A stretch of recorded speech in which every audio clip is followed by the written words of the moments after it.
Hi, friends. Welcome to Law Chat with Girja. My name is Girja Bhargav Patel. I'm a mother. I'm a wife. I am a podcaster. I am an educator. I am a businesswoman. I am an entrepreneur, and I'm a lawyer. I truly believe in the power of mentorship through storytelling, and that's what Law Chat is all about. So whether you are in 6 months or 10 years of business experience, we can all learn from each other's experiences because we face the same challenges and we have the victories and we have mistakes that we're all making. So why not lean into them and know that we're going to be fine and we're going to be okay and we're going to be inspired. And of course, this is Law Chat with Girja, so we will be talking about some law at some point during the conversation. And if you love what you hear today, which I know you will, then subscribe to Law Chat with Girja and share the love. So grab your coffee, sparkling water, or wine, and let's dive in to the next inspiring mentorship session. Hi, friends. Welcome to Law Chat. I have such a treat for you today. Ever wonder how you can run your business in your PJs and actually be a legit business also? And then have you ever wondered how you can be a business while you're globetrotting? Well, today's guest, Ray Blakney, is just that exact entrepreneur. He is somebody who has bootstrapped his dreams, and he's also started his business that way. He is an entrepreneur. He is working with his wife as a business partner also, and he's living globally. He's doing it all the things that we're kind of dreaming about, but he's also crushing it in his business. He is the founder of, and I'm going to say this, Lingua.com, one of the top 5 language schools in the world, and podcasthawk.com, which is changing how you are getting guests on your podcast. I mean, I feel like you're disrupting all the industries, and I love it. And I love having disruptors with me. So welcome, Ray, to Law Chat. I just can't wait to talk to you about all the things you've accomplished, but more so your journey. Girja, thanks for having me on. Yeah. I mean, I was reading about you and I was just like, wow, how, like, people ask me how, and I'm like, I'm not doing anything. Like, I have amazing people on my podcast, and they're changing the world. And so tell me, where did all of this start? And I know that you were saying that you're third culture children. That's right. Right. And it was funny because we were talking about this, my friends and I were talking about this because our kids go to a very multicultural school where we have a lot of expats living and attending that school as well. And I don't think a lot of people know about this unless they're experiencing it. So how did your journey start and how did it influence you? Sure. So for me, it was normal, right? I mean, when you grow up this way and all your friends are this way, you think everybody lives that way until I moved back to the US. So let's take a step back. I was born in the Philippines. My mother's from the Philippines, but my dad is American. I grew up in Turkey. My dad actually grew up in Zimbabwe, even though he's, blonde, blue-eyed, born in Vermont, but he grew up in Zimbabwe. His dad, who's also blonde, blue-eyed, was born in China. Before the Communist Revolution. My great-grandfather was a Harvard professor who did an exchange, who was doing like a sabbatical over there in China while all of that happened. So this was my life. So I was growing up as a kid in Turkey. First 15 years, actually, English is technically not my first language. My first word was Turkish. I said something in Tagalog, which is a Filipino language, a week later. Yeah. And I think like 2 weeks later, I said something in English. So it looks great on your SATs when they say, is English your first language? Not really, even though I have been speaking it my whole life. So, it comes across pretty well. And that's how I grew up, speaking multiple language. I went to the international school in Istanbul, Turkey, where there were 50 to 60 countries represented in the school every single year. Mm-hmm. So, my best friend was from Denmark, and the other next year was from Yugoslavia, back when Yugoslavia was actually a country. Mm-hmm. Then I moved to the United States when I was 15 to finish off high school. And that was the first time I realized that the way I grew up was different. And this goes back to your question about what a third culture child is. A third culture child is a child where you have parents from 2 different cultures, but then you grow up in another culture, which in my case was Turkish, which makes you a third culture child. People ask me where I fit in best with this background. And my answer apparently is different than people expect. I actually fit in best where I'm not supposed to fit in. Mm-hmm. The example there was when I moved back to the US, I sound very American. So people would treat me as 100% American. I have an American passport. But when people talked about American football, I have never been to an American football game in my entire life. I mean, I barely know the rules. Super Bowl, I go to that to eat the food because I have no idea what's going on. When I look at the television, right? I'm like, I barely know who these teams are. But everybody thinks I'm weird. It's like, you sound American. You should know exactly what's going on there. That was why I felt more uncomfortable in the United States. I live in Mexico now. My wife is Mexican. And I feel much more comfortable here because people can make cultural references and jokes. I speak Spanish now. Yeah. And if I don't get them, everybody's like, oh, it's okay. He's not Mexican. Nobody expects me to understand the culture. So anywhere in the world where I'm not expected to understand the culture, I feel very comfortable. The only place I feel uncomfortable is the US because people think I should understand what's going on. And I totally don't.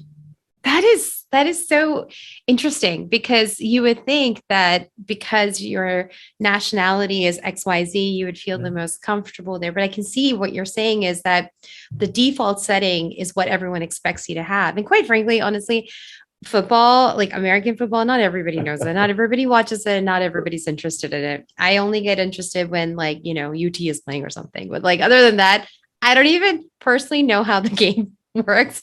I can talk to you about normal football around the world, soccer, a lot better than I can, American football. But I see that. And so it's funny because you've traveled the world, you've seen the world, you've experienced the world also, and so many different cultures that come along with it. So I feel like your perspectives are so different than the average person who hasn't done that. What doesn't matter where they're from. And so how did that impact you, coming from Turkey, but having such a diverse background in your family history also? Yeah. So I think it opens a lot of doors too. So I was mentioning, the downside, right? Where you don't actually fit into the culture you're supposed to fit into it. But the flip side to that is it gives me the freedom to go anywhere in the world where I see there's an opportunity. And you can define opportunity however you want. Opportunity being just the opportunity to relax, opportunity to have a better lifestyle than you would have in the United States, depending on where you live. It's it can be very expensive to have your lifestyle in the United States. If you're willing to move somewhere else in the world, your life can change overnight. And if you're not happy where you're at right now and you're open to the possibility of moving, I recommend it to a lot of people to try it. A lot of people look at it fatalistically, right? If I'm miserable. I had a friend who was in Ohio. She'd never left Ohio in her life, never even crossed the border when she was there. And she was afraid, she's always afraid to kind of leave. She knew me for a while. I eventually left Ohio, but she saw that she wanted to try it. So she worked in the hotel industry for one of the big chains. So she got a job somewhere in the Caribbean at a hotel over there for a year. She met her husband, got married within 6 months, and now they have 2 beautiful kids and they live on the beach every single day. If she had never moved, never left Ohio in her life, who knows what her life would be right now? She wouldn't be as happy as she is. So if you're not really happy where you're at, I encourage you to try travel, try moving somewhere else. None of these are permanent moves. You can always move overseas for 2 years, hate it, move back home. There's nothing stopping you from doing that. And if you're lucky to have kind of a skill, you'll find a job. Even if you don't, I mean, heck, in the economy in the United States right now, if you're just a waiter, you can pick and choose your job. You could have tried doing it overseas and come back. You can pick and choose a job right now. So you'll find something. The worst case scenario, your life will return to what you currently have. Best case scenario, you might change your life for the better forever. So I strongly recommend travel to open your world. I love that. I think travel is so essential. I grew up, we traveled a lot from the minute that we were born, and my children also, we've done the same thing. And it's an education in and of itself. Traveling, experiencing cultures, experiencing other people and the way people live and the way they do things and interact. It's such an education that is unparalleled, by the way. Absolutely. And I think your advice is on point, but yet it takes guts. And it's a lot of courage to do that, because it's hard. Sometimes you're very comfortable where you are, or your family is there, or there's 1,001 things happening. But honestly, I truly believe that if you have a dream that is sitting here and that dream is saying, go, you got to do it. Life, there's only one life. You don't get more than that. And so do it. And you're right. You can always come back to something, and you're just coming back grown. You're coming back with so much more on your experience level than ever before. I will warn you though. I mean, with that, it's once you open the door, it's very hard to close. Kind of thing. So, if you grew up in a small little town, knew the same people all your life, and then you travel for a year and you move back to the little town, yes, you can go back to your old life, but it won't feel the same because you will have seen and experienced very different things. The risk you run there and I think it's absolutely worth the risk to do it because you'll make, amazing memories, is you might not be able to relate to the people who haven't done it quite as well anymore. So if you go back and your best friends have still never left their little town and have never done anything, you'll try to have conversations about, that amazing ruin I saw in Thailand when I was over there, or I went to Angkor Wat and then I was down in South Africa and I was out with the elephants, and your friends are like, I don't know, I went out to my, we were at the bar last week and I got drunk, and you're sort of like, it doesn't quite relate, which is nothing wrong with that, but it just, the relationship is a little different than it used to be. You'll start looking for people who have actually had those experiences like you as well, and you'll feel more comfortable there. Yeah. And I think that's so true with any type of growth, though, whether that is traveling, exposure, or even growth in your family, like as opposed to being a single person or being married with no kids or being married with kids or grandparents. I mean, like it's the relatability keeps changing as the season in your life keeps changing. And so, yeah, things sometimes shed. Sometimes things are added and sometimes things are refined. And whether that is in your business or in your personal space, in your personal life, I think that's so true. And at the end of the day, it's essentially just being adaptable and being able to be flexible and fluid and not being so militant about your life. Absolutely. And I think you'd be happier for it. Once you kind of, as you say, I love your expression of shedding the skin. Once you shed that, you will be happier for it. The world is a much richer place than you probably know. I'm well traveled, and even there's so many things I still hope to see and experience around the world, right? And I'm not gonna be able to do it my entire life, but just the actual journey of trying to do it, I think will make us better human beings and more fulfilled, I guess, at the end of our life. I think traveling is, and I feel like we can just talk about this the entire time because I love to travel. I love experiencing other cultures and everything about it. But what I also feel is, I know, like I went to the business school undergrad, and I remember in undergrad, they were just like always just really hitting hard on, hey, listen, doing business in America is very different than doing business in XYZ country. You need to learn their culture. You need to learn the respect, the norms. What is also offensive over there may not be offensive here, but it's offensive there. And so I feel like when you're traveling, you learn that. Okay. And then we're going to really talk about how your journey and all that good stuff. Another thing that I really get peeved about is when people say, oh, you need to have tolerance. Why should I have tolerance? There's no such thing. Why should there be the word tolerance in this equation? I need to just have respect. Like whether I agree with something or not is irrelevant when it's somebody else's culture and customs, and that's just the way they've been doing it their whole life. I might be offensive to them with the way I'm doing something in my life.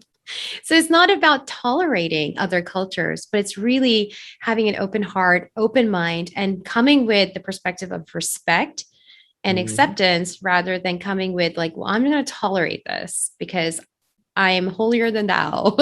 So, that's it. Actually, going back to my story, this will tie into it in a minute, but I was in the Peace Corps, right? I guess we'll go back into the story, right? We'll take a little step back. I went to the US, went to college in the US. I'm a computer engineer. I, worked in Silicon Valley, Fortune 500 companies, US government, did some software development until I was about 28. And then I realized something was missing. This actually ties great into our travel story because that was me, right? I was sitting there like something is missing from my life. I couldn't put my finger on it. I knew about the Peace Corps. For those of you who don't know, it's a 2-year volunteer program through the US government where they send the country to, try to help the local communities. Because my dad was in the Peace Corps in the Philippines. That's how we met my mom. My mom was Peace Corps staff in the Philippines. So I've known about it my whole life. I joke that I was actually born while I was in the Peace Corps. So I did it for like the first 7 months of my life. So I was already a Peace Corps volunteer. So I was sitting there in my cube, kind of staring at the computer. And I was like, there's got to be something more to life than this. So I remember distinctly, it was Halloween back in 2005. And I was at a bar, kind of drunk, standing on stage. Not that I was performing, but I was up on stage, kind of looking at all the crowd. And I remember looking at the room and knowing I know a lot of people in there. They were 5 or 10 years older than me, and I knew they were in the same bar, getting drunk with the same people for the last decade, maybe longer. Right? I remember thinking to myself, I don't want to be here 10 years from now doing exactly the same thing.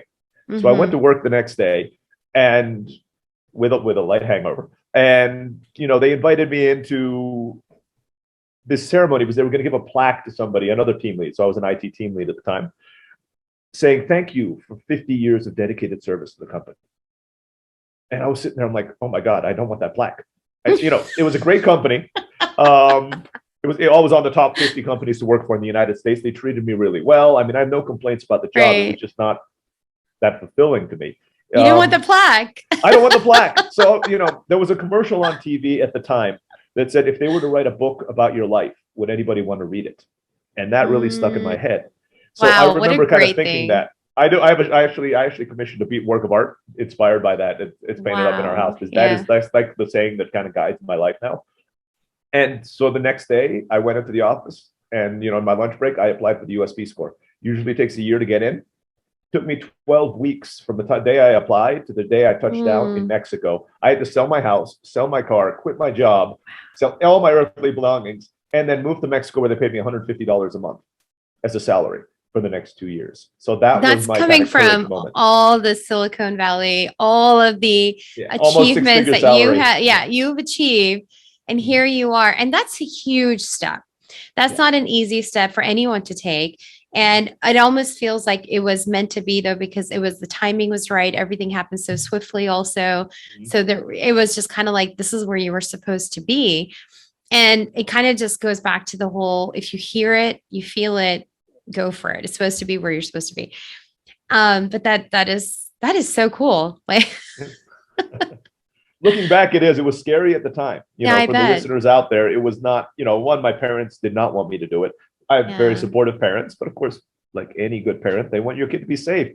You have a good salary, you have a good job. Why are you giving all of this up to go in to do this unknown thing? And they'd even been in the Peace Corps before, so they kind of knew what I was doing. But that was where I also met my wife, who was also Peace Corps staff.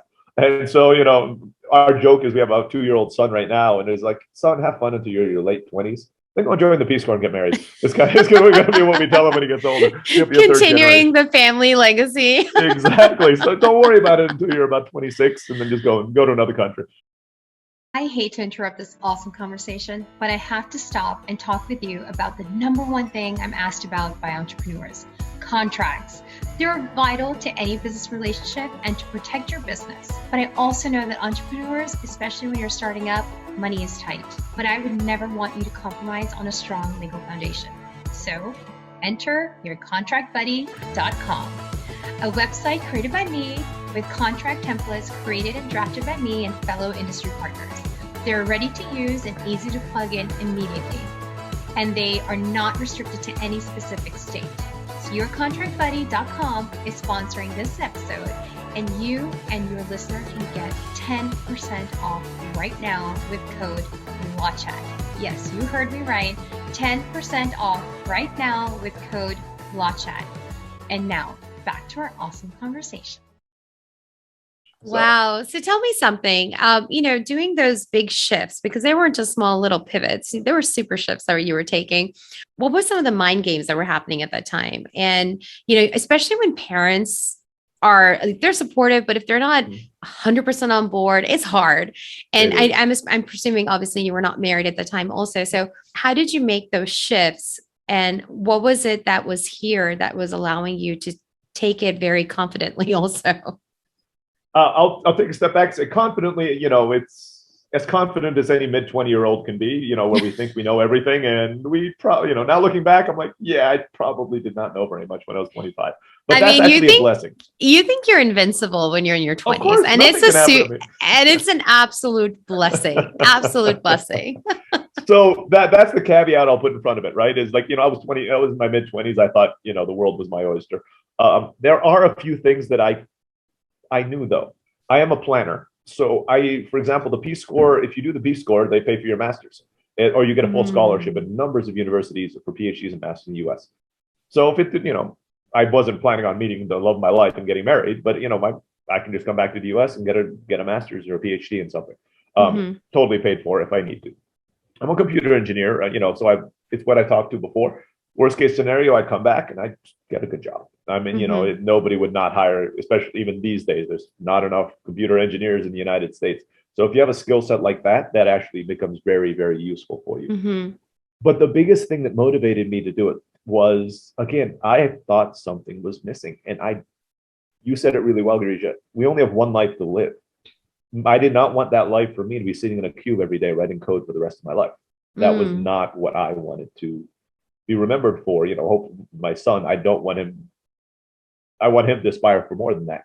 And Right. that's kind of the example you want to leave. And we want to leave the world a better place than we left Yeah. it. And again, writing code for a Fortune 500 company, it's probably not the best way to do that, right? You're making some very rich people a little bit richer, and that's about it.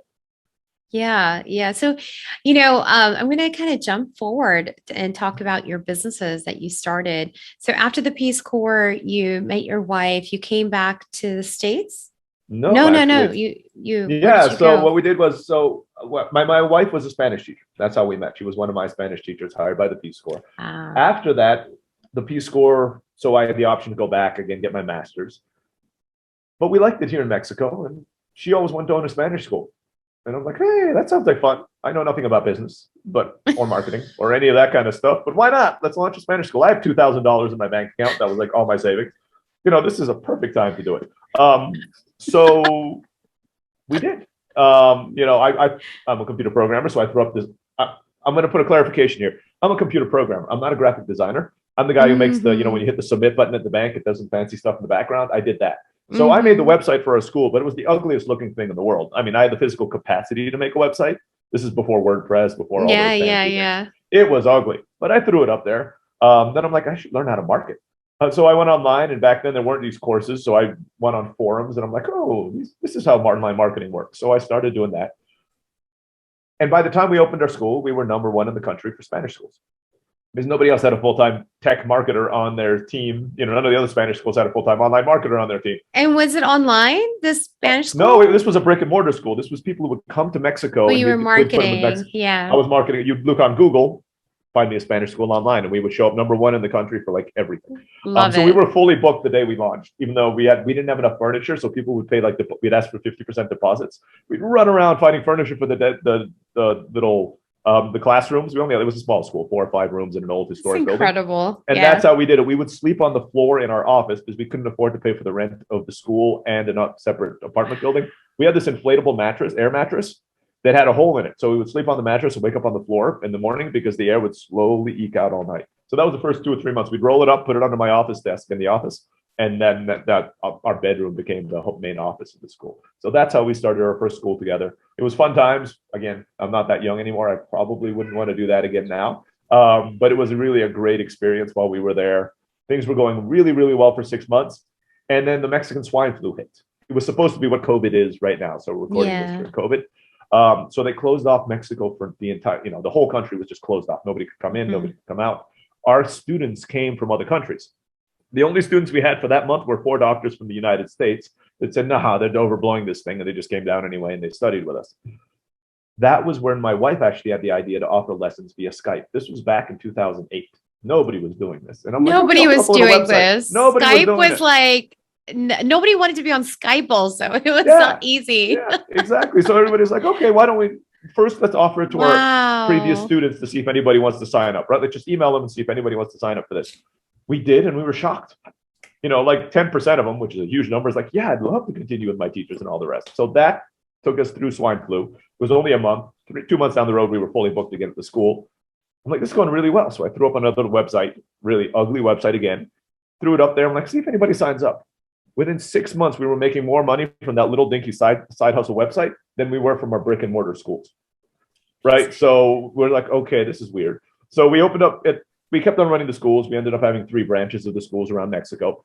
But then our online business kept on growing. We added English, we added French, we added German, all the rest of that. So we sold our brick and mortar schools, and we kind of consolidated all these little mini websites for it into what now is livelingua.com. And we're one of the top 5 language schools. I am so blown away with the beginning. Even this is the beginning step, but it truly shows that businesses don't happen overnight. There's a lot of sweat equity that goes into it, that founders, CEOs, whatever you want to call yourself, they put into it.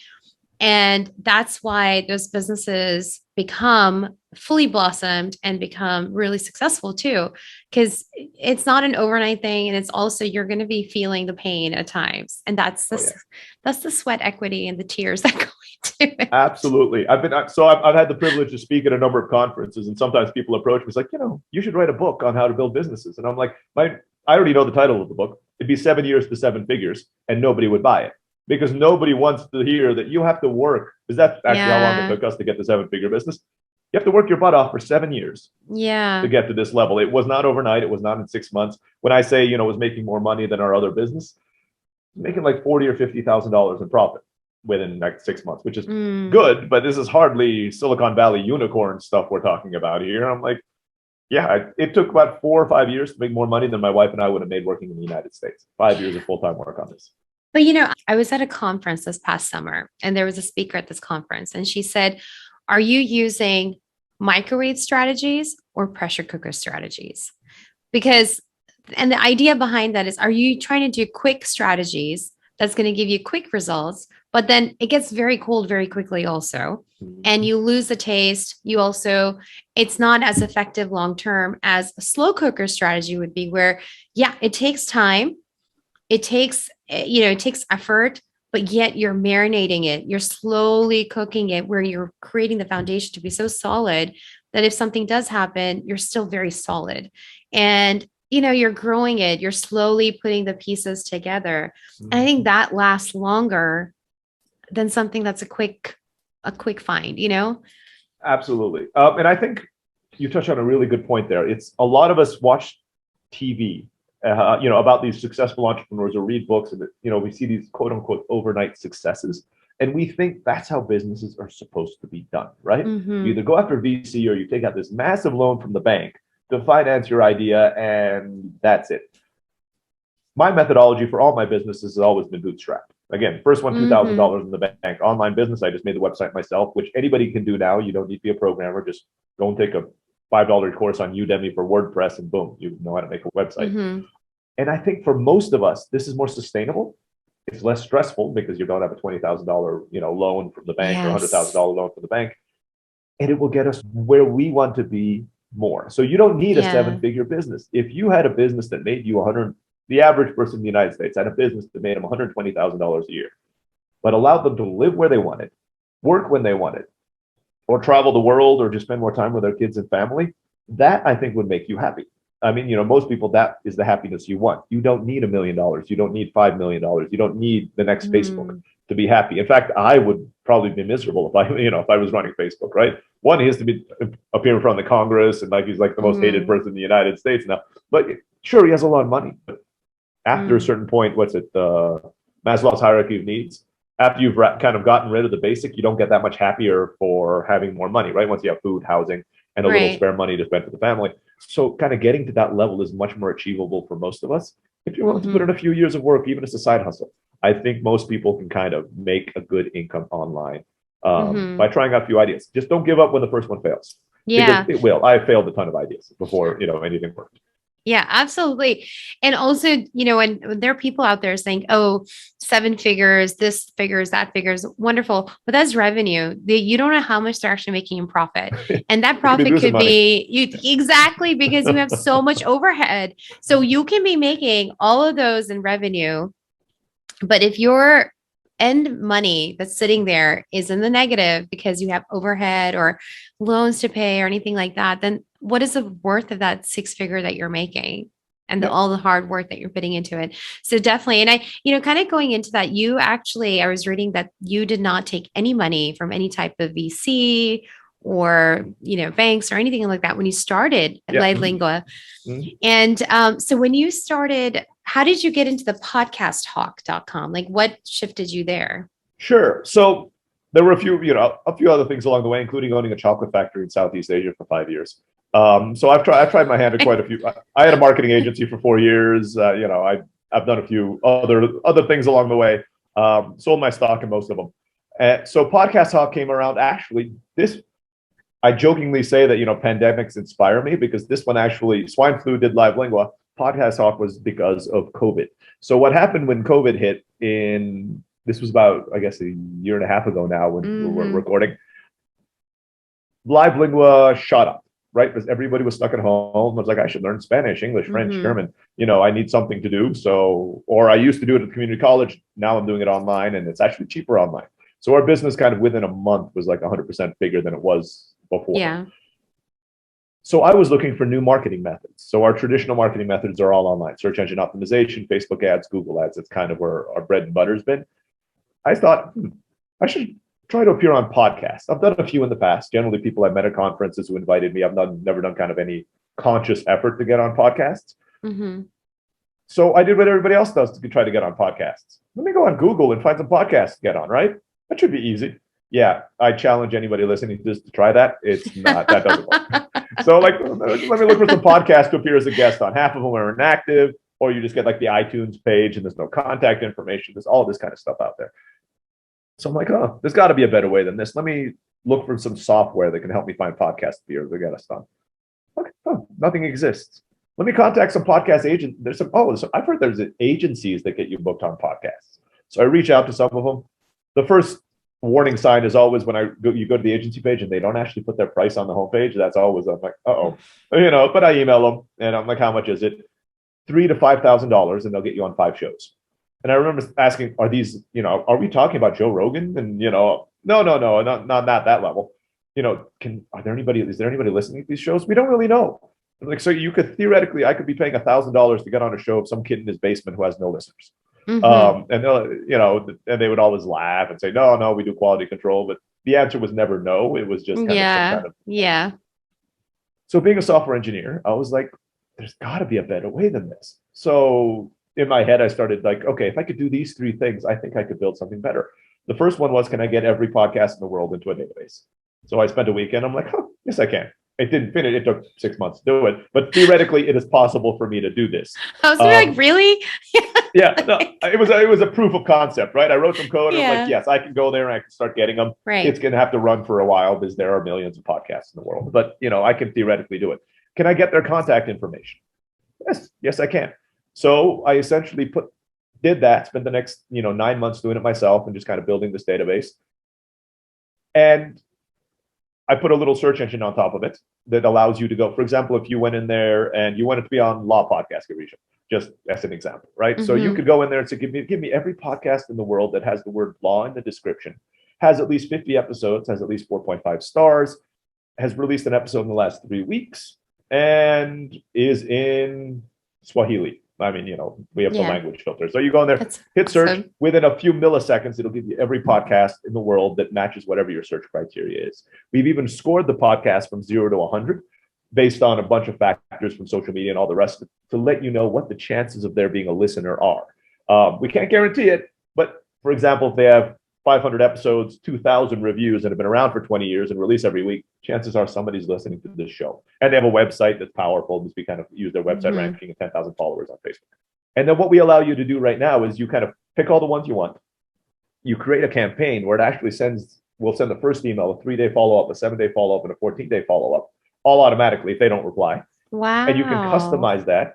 So you can actually set it up. And depending on the plans, we pitch 25, 50, or 100 podcasts every month. We used to have a much higher number, but if you write the pitch as well, and we have a course that helps you do that, you can get about a 10% response. So even on our lowest plan, which is $39 a month currently, you can get on one podcast every week or two for $39 a month. At our highest plan, you literally can get on a podcast every single day with a good pitch, and that's $79 a month. We do not recommend that for most people because that can get really, really exhausting really fast. And we do it all for you. So the idea is you could set up like, okay, here are 1,200 podcasts I want to pitch. And you're on our mid plan for the next 24 months, you'll never have to come back into our system again because we will pitch 50 podcasts every month, staggered over every day. So it's like 1.5 pitches a day for the next 2 years. And as soon as somebody says, yes, Girija, I'd love to have you on my show, we forward that to your inbox. You take it from there, either, fill out their Calendly link or fill out their form, all the rest of it, or just email back and forth. They'll agree on a day and a time. So that's what Podcast Talk does. That's why we built it. Mainly, I figured, I'm like, look, if nobody else is interested, I will at least use this myself to get on podcasts. But luckily, people have actually been very interested in this. I think we're serving a niche. The key here is we're trying to get great guests to great podcasts. Right. You'll notice our numbers 25, 50, and 100 pitches a month. We're not the spam thing. If you're looking to come into us and say, send out 20,000 emails in a month to do it, our system won't allow you. We don't do that. Yeah. We really want to get great guests in front of great podcasts. A lot of, the high-end podcasts, I've had podcasts myself in the past, they have no trouble getting guests, right? Joe Rogan, Tim Ferriss, they get more guests than they know how to do it. You get past a little lower than that, for these great shows, but it's sometimes once you've used your own network and a few other things, sometimes hard to find guests. That's what I found with mine. So hopefully we're going to be, solving that problem by helping these guests find the right thing, because there's amazing stories out there to be shared, and we want to help those people share those stories. Wow, that is so brilliant. So I'm really like, I do everything from ground down, like ground up for my thing. I have a very particular, write up that I send out, which you probably received also. And it's just because I want to make it personalized. I want the person who's receiving my invitation to know that I have studied you. I know who you are. I'm not just throwing it out into the air and just wondering where the dart will hit. And so there is a reason and a purpose and intention behind it. And I think that's so, and I like how you're not sending templates that are just like, hey, this person is so wonderful, you should have them. But it's more like, you are wonderful, and I can either serve your wonderfulness this way, or you can, come and be here and highlight it in my world. And so exactly. We want, again, our mission is to help podcasters find great guests and help great guests find great podcasts. It's, again, we're not a spam person. Theoretically, people could use our system to spam it. Well, we'll block you as soon as you do it. Right? I mean, you can just put a generic template saying, have me on your show, I'm awesome. And we would probably close your account as soon as we noticed you were doing that. We do not want to be that place to do it. And we also want it so that people reach out to you personally, right, to be on your show. So it's not even going to come from us per se. It'll come from their emails, because we merge into their email system. So it'll be using your emails, your personal email or something like that to send it out, because it shows that the guest cares enough to do that. If again, when I had my podcast, I'd get things from the agencies like, I represent ABCD and they are a great guest for this. And this person didn't even have the time or take the effort to email me themselves. We make it easier for you to do. For example, on our podcast Hawk pitch, the page to customize the emails, in the case of your show, it would have your latest 10 episodes on the left, your description at the top, link to all your website and all the rest of it. Not so that we can hack the system, but so that at least it makes it a little easier for them to find out more about you, to find out whether your show is a good fit for what they want before they waste your time with an email. It's there. They can listen to your episodes right on our system, right with their little email editor on the right to say, okay, I listened to your last 2 episodes and I went to your website, I saw you had a black lab or something like that, right? And I'm like, okay, this is the person, this is what I can relate to. So that's what we're trying to do. I mean, this is so genius. And you literally solved a problem that was there. And, like my podcast birthed during COVID also, because I had time. Time was my best friend all of a sudden. And in a really weird way, I had time. Like I didn't have time, but I had time. And so it was like I was able to sit and focus all of a sudden, more so than ever before. And so that was the gift that I received last year. But that is incredible. I love the whole concept behind Podcast Hawk. And so I always like, so how are you disrupting your industry? And I mean, clearly we all know how you're doing that, but I know I'm going to rewind a little bit and kind of just touch on some of the other experiences you had between, Live Lingua and Podcast Hawk. And what did you learn during that time? And what were some challenges and how did you overcome them? Yeah. So I learned a lot, I think. So there was a few things. I got lucky that my first 2 businesses worked. Right. So, we launched a school that worked. I exited that in 2012, and LiveLink was the second one. And that worked really well as well. Unfortunately, that made me think, I'm like, because I had never read a business book in my life, a marketing book or a management book in my life at that point. Right. I had launched 2 successful 6-figure businesses at that time. This LiveLink book did not hit 7 figures for quite a while yet. So I thought I knew everything there was to know about business. I'm like, why do people write books about this stuff? This stuff is easy. This is easy. So then I launched a whole bunch of failed businesses after that, right? So I essentially went off and I just was like, I'm going to do this. I'm going to do this. Essentially the standard shiny object syndrome that almost every entrepreneur has. I went through about 2 or 3 years of doing that. A lot of those websites are actually still out there. I just launched, I like all these websites that I launched. But 2 things happened. First, Live Lingua did not grow at all in those 3 years, right? It kind of stayed there. It's my biggest regret, because if I'd really pushed that, these new competitors who have a lot more money than we do, $60 million, up to $60 million in VC funding, we would still be so far ahead of them, they wouldn't be able to catch up, right? Because we would have done it 10 years ago. I did not do that. So that was a lesson learned. None of the other businesses I did made anything more than like $10 a month or something like that. It was just total waste of time. Then we got hit with a bad Google update in Live Lingua, and I kind of, boom, had to refocus on Live Lingua again. At that point is when we started doubling every year for a few years because I focused on one thing. The other businesses that I launched were, once I got to a certain point, I started getting more to the investor side. So as I alluded to earlier, I owned the chocolate factory. I was a majority owner of a chocolate factory in the Philippines. I still do. And I was mentoring some people, a girl in the Philippines back then, and she won a scholarship to go to Belgium to study chocolatiering. She came back to the Philippines. Her family actually produced low-end cacao when she wanted to launch the first Filipino-Belgian chocolate company. So I turned to my wife. I'm like, honey, would you like free chocolate for the rest of your life? And she's like, yes. So I turned to her. I'm like, yeah, okay, we'll invest. That was one of the easier sells I've done on businesses to my wife. And so, yeah, we ended up owning that. We'd go back for about 2 months every year to the Philippines, and we'd kind of help the operations there. But I was able to do that because I had an operational partner. And I found that most of the businesses I've run, even in podcast talk right now, which I'm bootstrapping, but since I have a little more money, I'm able to pay for some staff right off the bat. I build businesses around people now because it's I'm 41, almost 42. I don't have the energy of a 25-year-old to be doing everything myself. First business, I took out the trash and swept the floors, and then I work 80 hours the rest of the week. I know that my limitation is not to be able to do that anymore. So that's what I do in the businesses at this point. And I think I'm growing into this new phase of who I am. There's a lot of guilt involved.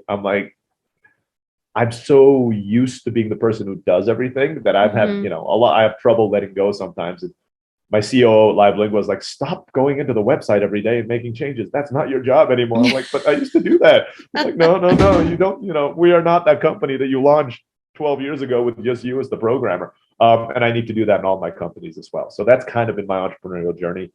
Evolution, I would say, along the way. And I'm still there. I'm still, imposter syndrome, still a big thing when I speak at conferences. I talk there and launch multi-7-figure companies, but then I go up there and the guy who spoke before me launched Constant Contact, and it was like $500 million. And I'm like, what am I doing talking after this guy?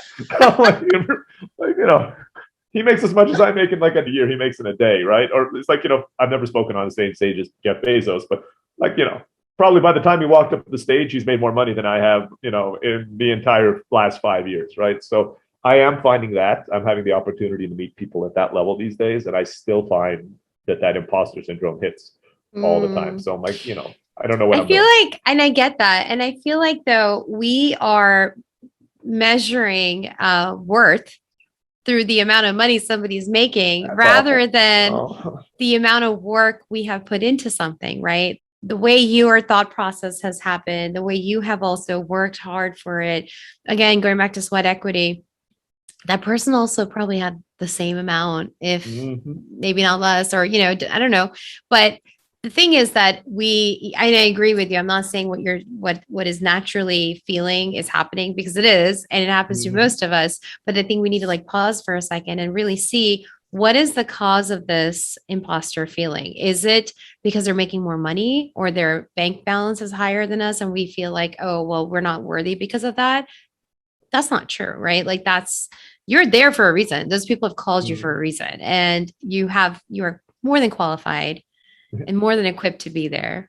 Thank you. And no, I think intellectually I know it. I think it's what all of us face, right? Yeah. Especially, I started this whole thing by saying, I'm not that American, but in some ways I am. And in the US, we put a lot of value in that, right?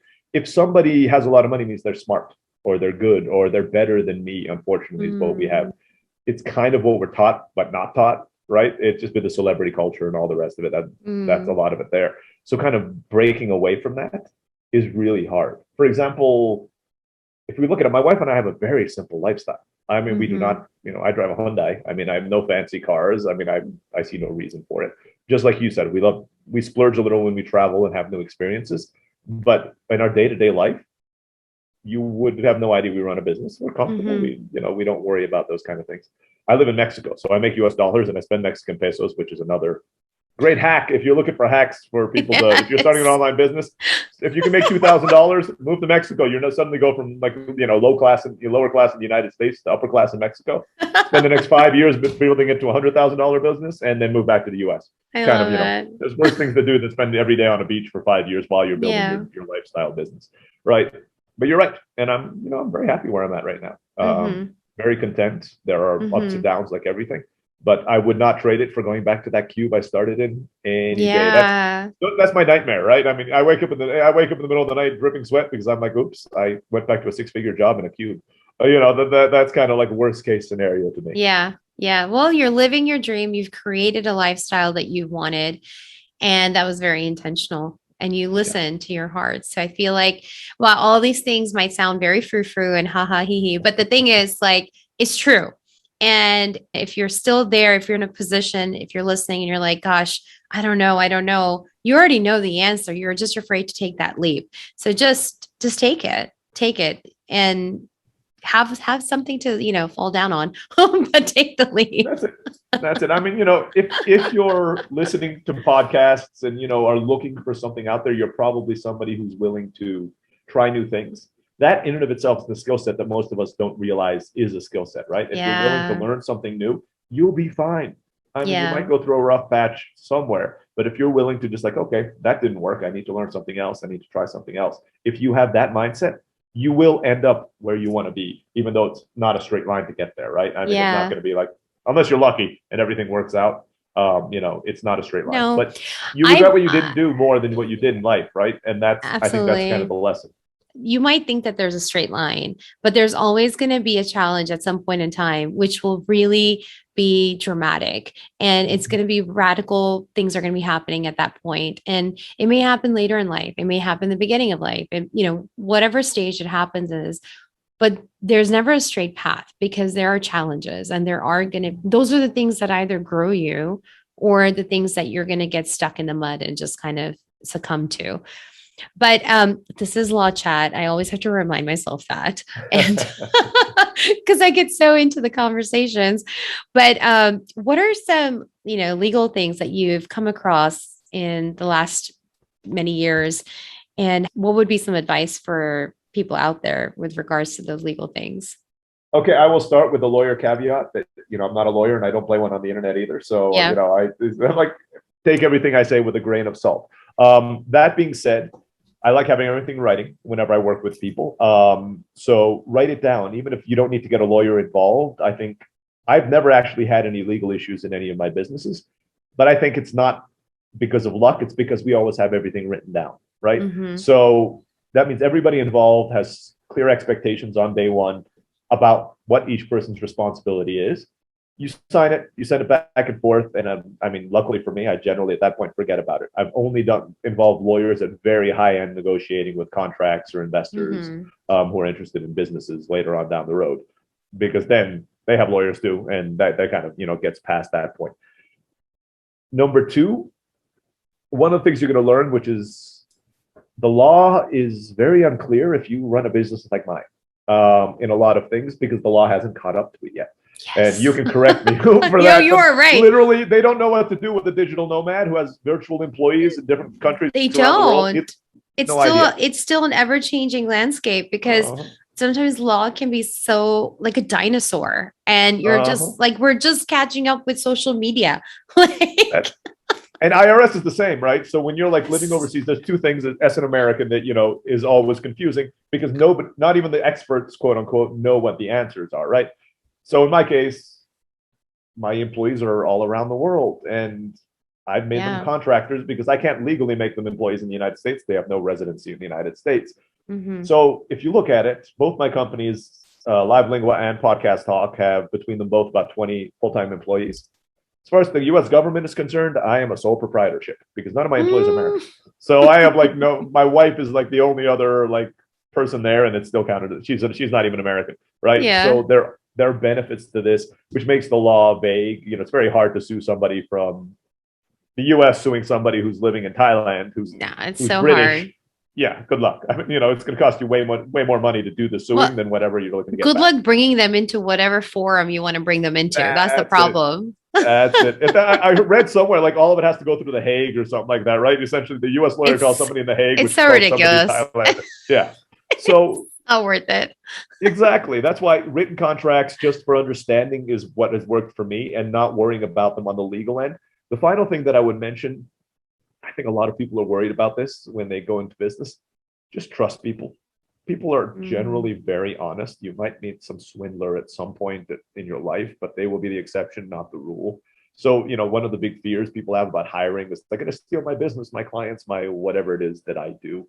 Most people don't. Most people don't want to be entrepreneurs. I'll be honest. I in fact tell people, I know. are you sure you want to be an entrepreneur? Because it's become this trendy buzzword that everybody's talking about. But I think 99% of the people in the world might be happier just getting a paycheck every 15 days, set, solid, kind of having a routine. Entrepreneurship stressful, high highs, very low lows. I could make a lot of money this month and lose a lot of money next month. Yeah. And it's not really the place for everybody to be. But if you can put up with that, it can lead to a pretty incredible life. Right. Wow. Love all your wisdom. Thank you so much for sharing all of that. Before we wrap it up, I always love asking my guests what's some of their favorite books, whether it's personal or whether it is, for business. Absolutely. So as I mentioned, now I read a business book every week now, but when I started off, I had not read any. But some of the books I'll start off with are not business related per se. First one is The Happiness Advantage. I love that book. Read it. It's about mindset and how to prime yourself to be a little happier and content with what you have, as opposed to always wanting more. An older book that I love is called The Millionaire Next Door. Take all the numbers in there and multiply it by 2 because it's 20 years old. So it talks about it, but it talks about really who the wealthy in the United States are, and they're not who you think. And I kind of reread that book every 2 or 3 years just to make sure it kind of reprimes myself for it. Essentially, make more money than you need to maintain your lifestyle. That's kind of it, right? So if you're making $1 million, don't spend $1.5 million. You might look rich, but you're actually not. I really love that book. So I listen to that audiobook all the time. From a business point of view, I love the Lean Startup, Eric Ries, I believe. So that's what I use when I try out my ideas. Is his methodology, so that allows you to launch and just try ideas within like a month. See if anybody will buy your product before you actually build your product. It's kind of the minimum viable product there. Okay. So he has a methodology to doing that. And the final book that I like is Traction, which just kind of goes over 13 different, all these different kind of management things. And I am definitely the visionary, and I hire integrators for my companies. My CEOs are integrators because details, not so much. So I need somebody who wants to look at the project management software all the time. So those are the ones I can think of. I'm sure there are tons of great ones out there. I just read them so quickly that I kind of forget about. I love that you read a book a week, number one. Okay. I was reading, I don't know where I was reading this, but it was like, if you read 45 minutes a day, you can finish a book a week, essentially. That was the thing that I read. I think I'm a slower reader. I do about an hour and a half a day and I go through a book a week, but yeah. But the I guess that around the same point is that we can actually carve time out. We just need to carve time out. And another tip was not to read during bedtime because you're associating reading with sleeping rather than actually taking it in. So consumption should be at a time when you can actually take it in and not when you're wanting to sleep. And so I love that because it's hard. I mean, on my end, I have kids. I mean, just like you have kids, like there's a lot going on and sometimes reading can be a challenge. So do you read every day or is it? Monday through Friday. So I do take the weekends off. So I guess the 45 minutes maybe includes somebody reading on the weekends as well. Actually from 12 to 1, if you look at my calendar, it's blocked off. It says learning time. I actually have time in the day you can't make a meeting with me there. I don't do any other work. I do that. It usually goes an hour and a half because usually it inspires ideas. So I'm old school. I have like a handwritten notebook. So some reading, I'm taking notes to kind of do it. And then some like these business or product ideas just kind of come out like, oh, we should try this, this, and this. And I write it all down while we're doing that. At night, I do read before going to bed, but I actually only read fiction, just fun books. Just fun stuff. If I tried reading business books before going to bed, for me, it's actually the opposite. That same process where I start coming up with the ideas gets started and I can't fall asleep. So I stay up until 2:00 in the morning because whatever I just read in the book, my mind starts kind of extrapolating what can be done with that. Not a good idea. So I read something for fun before going to bed. So I read 2 books a week, but one of them is science fiction fantasy and the other one's business related. Yeah. Okay. I am just like, I love that you take out that 1 hour or hour and a half. And I completely agree with you. When I'm reading business books or legal books, anything that's like related to whatever I'm doing, I love old school handwriting notes and, drawing. Like I'm also a visionary. And so it's very like ideating is like my jam. That's it. So, I mean, it's even more important for you, Garisha, because, as a visionary, it's our job to learn more and come up with ideas. it's our full-time job. Our job is not day-to-day management, even though we unfortunately get stuck in that more often than not. And I'm working on, not saying I have it all figured out, right? I still work on that, but it is what I'm working with a mindset coach, and this is what we're working on, right? I should be doing this. I should be out networking. I should be out meeting other people and business people, coming with ideas. Maybe that's where I can add the most value to my business, not going in and changing the website, checking how many emails we had today, or checking the balance sheet for the last, if it's been up, if anybody's paid us in the last 15 minutes, just hitting, refresh on my screen. So funny. Yeah, I get stuck in that loop way too much. But you know what, though, that loop is not, it's easy to get stuck into, especially if the way you started your business. And if you did everything at one time, it's hard. Like even for me right now, I've started like stepping back and allowing my team to step in more. And I feel like I've lost something here, or I feel like I don't know what's going on here. So I feel a little, and even though everything is fine, I feel like there's something missing. And so I'm constantly like stressed that something is missing. And so that's again, but this is that time where I'm refining that about, to be able to zoom out and kind of have a higher level picture. But I love everything that you have shared with us today. I love your journey, your energy. Everything has been so inspiring to me. And I'm sure it's super inspiring to anybody listening to us today as well. Where can they reach out to you and connect with you? Sure. So we've already talked about my two businesses, livelingua.com, LIVELINGUA.com, or podcasthawk.com. So podcast, HAWK, the animal hawk.com. You can go there. Podcast Hawk, in both of those, contact customer service, say I want to chat with Ray, and they'll forward it on to me. So I'm not totally separated from those businesses. You can also go to rayblakeney.com, RAYBLAKNEY. That's just a small one-page personal page about me, places I've spoken, podcasts I've been on, articles I've written, kind of thing. I don't update it all that much, so it might be some of the information might be a little bit old. But you can actually go to the contact form there, and that comes straight to me. On social media, I feel old. So all I do is Facebook, really. I mean, I'm busy. I don't have time to post on something intelligent on Twitter every single day. I joke that I don't look really good in a swimsuit, so Instagram's not really for me either, since that seems to be what gets followers on Instagram. Look for me on Facebook, rayblakeney.com. Add me. I do encourage it. I love talking to people who are either aspiring entrepreneurs, already entrepreneurs. Look for somebody sword fighting. I'm actually a semi-professional sword fighter. That's my hobby. Wow. So Japanese. I do kendo, Japanese sword fighting. So look for that on my photo, and you'll see a photo of me in the small little photo there. Add me as a friend. Send me a message. I'd love to chat with you. That's incredible. You are a man of many, many, many talents. Well, thank you so much for being on Law Chat. I thoroughly enjoyed our conversation. I felt like we could just keep on going. And then I'm looking at the time like, I really need to rein this one in. And so thank you so much. Thanks, Girija. It's been a blast. Thank you so much for joining Law Chat with Girija. I just love these kind of conversations that are motivating, inspiring, but truthful, raw, and honest about all of the challenges, all of the victories, all of the triumphs, picking ourselves back up again. I just can't think of a better way to get mentorship but Law Chat with Girija. If this was helpful to you or this was inspiring to you, please share the love. You can give this video a thumbs up. You can subscribe to this channel. You can also share this with your community by taking a screenshot and posting it on your social media and tagging GBP Law.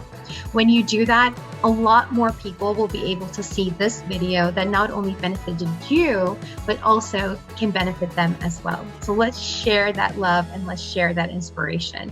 And if you want more information about what I do and other resources, go check out gbplaw.com or yourcontractbuddy.com. And I look forward to seeing you next time.